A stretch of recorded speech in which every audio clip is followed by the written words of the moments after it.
যারা আন্দোলন করছেন তাদের সবার প্রতি আহ্বান জানাবো যে সবাই যেন ধৈর্যের পরিচয় দেয় এবং বিচার বিভাগীয় পর্যবেক্ষণ রয়েছে সেটির জন্য অপেক্ষা করে এবং শিক্ষা প্রতিষ্ঠানের স্বাভাবিক পরিবেশটি যেন ফিরিয়ে নিয়ে আসে। এবং আমরা আজকে বাংলাদেশের ছাত্র সমাজ কোটা ইস্যুতে যে বক্তব্যগুলো নিয়ে এসেছে, সাধারণ শিক্ষার্থীরা যে ধরনের যৌক্তিক কথাগুলো বলেছে,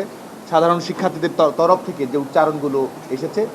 সাধারণ শিক্ষার্থীরা যে সংস্কারের প্রক্রিয়ার কথা বলেছে, বাংলাদেশ ছাত্রলীগের পক্ষ থেকে আমরা তাকে সংবেদনশীলভাবে গ্রহণ করি। শিক্ষার্থীদের নৈতিক উচ্চারণকে আমরা স্বাগত জানাই এবং শান্তিপূর্ণ ছাত্র আন্দোলন যারা করছে বাংলাদেশ ছাত্রলীগ তাদের প্রতিও ধন্যবাদ জ্ঞাপন করছে। একই সঙ্গে আমরা মনে করি যে এটি বাংলাদেশ ছাত্রলীগের পক্ষ থেকে শুধু নয়, একই সঙ্গে ছাত্র সমাজের প্রতিনিধিত্বকারী সবচেয়ে বৃহত্তম ছাত্র সংগঠন হিসেবে বাংলাদেশ ছাত্রলীগের ছাত্র সমাজের পক্ষ থেকে সুস্পষ্ট কিছু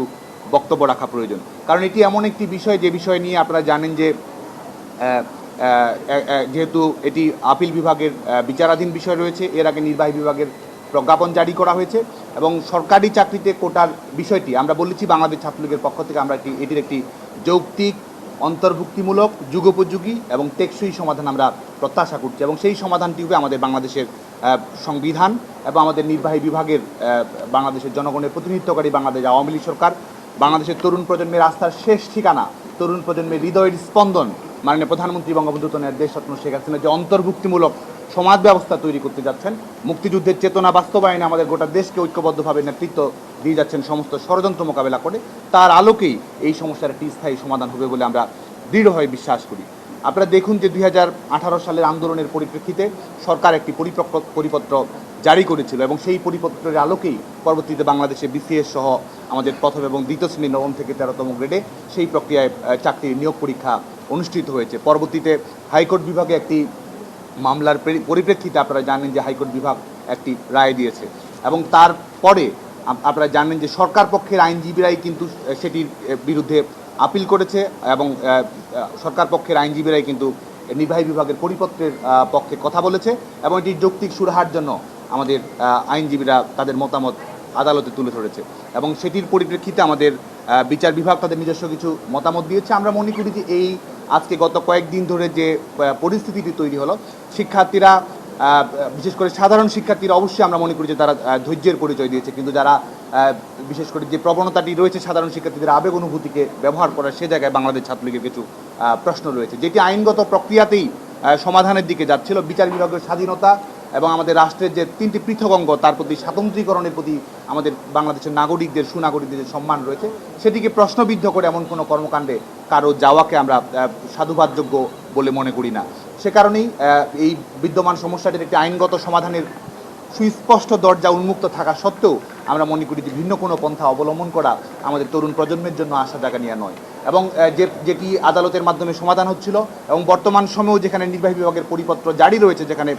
এর আগে 2018 সালের বাস্তবতায় যেটি জারি করা হয়েছিল সেটি যখন পুনর্বহাল হয়েছে, সেই পরিপ্রেক্ষিতে আন্দোলনকে আরও বেশি এগিয়ে নিয়ে যাওয়া, আন্দোলনকে আরও বেশি টেনে হিসেবে লম্বা করার প্রচেষ্টা এবং বিচার বিভাগের প্রতি শ্রদ্ধা না দেখিয়ে এক ধরনের মব জাস্টিসের মতো নির্বাহী বিভাগের প্রতি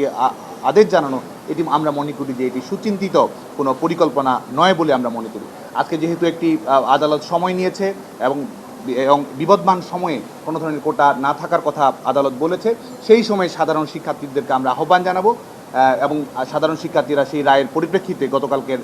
স্ট্যাটাস স্কোর পরেই কিন্তু আমরা দেখেছি সাধারণ শিক্ষার্থীরা কিন্তু শিক্ষা প্রতিষ্ঠানে ফিরে এসেছে, আবাসিক হলগুলোতে ফিরে এসেছে এবং তারা আমাদের সঙ্গে আলাপনে, সাংবাদিকদের সঙ্গে আলাপনে তারা কিন্তু বলেছে তারা এই রায়ে সন্তোষ প্রকাশ করেছে এবং সরকারের প্রতি তাদের আস্থা রয়েছে যে সরকার একটি যৌক্তিক, অন্তর্ভুক্তিমূলক, দূরদর্শী, টেকসই এবং যুগোপযোগী সমাধান তারা তৈরি করবে। কিন্তু আমরা লক্ষ্য করি যে এটিকে প্রলম্বিত করার একটি প্রচেষ্টা, এক ধরনের পলিটিক্যাল অ্যাটেনশন সিকারদের মধ্যে সেই প্রবণতা আমরা দেখতে পাচ্ছি, যেখানে আমাদের সাংবিধানিক দায়বদ্ধতা রয়েছে, অনগ্রসর জনগোষ্ঠীর প্রতি আমাদের দায়বদ্ধতা রয়েছে, নারীদের সরকারি চাকরিতে অংশগ্রহণের হার নিয়ে একটি জেন্ডার সমতার জন্য আমাদের যে লক্ষ্যগুলো রয়েছে বাংলাদেশের,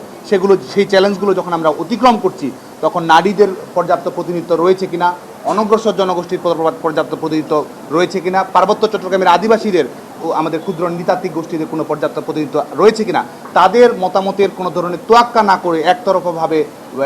একতরফাভাবে এই ধরনের সিদ্ধান্ত প্রদান করা এটি ছাত্র সমাজের প্রতিনিধিত্ব করে বলে আমরা মনে করি না। যারা আন্দোলন করছেন তাদের সবার প্রতি আহ্বান জানাবো যে সবাই যেন ধৈর্যের পরিচয় দেয় এবং বিচার বিভাগীয় পর্যবেক্ষণ রয়েছে সেটির জন্য অপেক্ষা করে এবং শিক্ষা প্রতিষ্ঠানের স্বাভাবিক পরিবেশটি যেন ফিরিয়ে নিয়ে আসে। আমরা ক্লাস করব, আমরা পরীক্ষায় ফিরবো, আমরা লাইব্রেরিতে সময় দেব, আবাসিক হলগুলোতে শিক্ষার পরিবেশ অক্ষুণ্ণ রাখবো, আগামী দিনে স্মার্ট সিটিজেন হওয়ার তৈরি করব। শিক্ষার্থীদের যদি কোনো যৌক্তিক উপায় থাকে, যৌক্তিক বক্তব্য থাকে, শিক্ষার্থীরা আমরা মনে করি সেটি যৌক্তিক বক্তব্য প্রদান করার বিকল্প উপায় রয়েছে। সেখানে যদি আমরা দিনের পর দিন যদি আমরা অবরোধ তৈরি করি, দিনের পর দিন যদি আমরা ব্লকেট তৈরি করি, গোটা ঢাকা শহরকে যদি আমরা নাগরিকদের জন্য দুর্বিষহ যন্ত্রণার কারণ বয়ে নিয়ে আসি এবং যেখানে আমরা শিক্ষা প্রতিষ্ঠানের অভ্যন্তরেই কোনো ধরনের যানজট তৈরি না করে, দুর্বিষহ জীবন যন্ত্রণা না করে বিকল্প উপায়ে যেখানে আমরা সমাবেশ করতে পারি, শান্তিপূর্ণ উপায়ে আমাদের মেসেজ জানাতে পারি, সেই জায়গায় এই ধরনের কৃত্রিম সংকট তৈরি করা দায়িত্বশীলতার পরিচয় নেই বলে আমরা মনে করি।